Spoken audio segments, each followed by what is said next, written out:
ఆ జనసేన ఎమ్మెల్యే ఒక ఎస్సీ ఎమ్మెల్యేని ఇబ్బంది పెట్టాలని అనిపిస్తుందే తప్ప ఇక్కడ ఎలాంటి అన్యాయం జరిగిన దాఖలాలు కనిపించట్లేదు. ఎందుకంటే ఆ బాధితురాలు ఎవరైతే ఉన్నారో ఆమె పెట్టినటువంటి ప్రెస్ మీట్ చూశాను. నేను చూసినప్పుడు ఆమె చెప్పిన మాటలు చాలా హాస్యాస్పదంగా అనిపించాయి.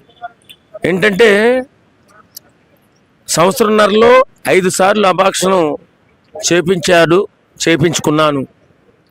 ఇది ఎక్కడా చరిత్రలో, ప్రపంచ చరిత్రలో ఎవరికి జరగదు. ఎందుకంటే మానభంగం చేసినప్పుడల్లా ఒకసారి ప్రెగ్నెన్సీ రావడం, వెంటనే అబార్షన్ అవ్వడం, మళ్ళీ మానభంగం చేసిన వెంటనే మళ్ళీ ప్రెగ్నెన్సీ రావడం, ఇలాగ మానభంగానికి ఒకసారి ప్రెగ్నెన్సీ రావడం చరిత్రలో చెప్పుకోదగ్గవలసిన విషయం.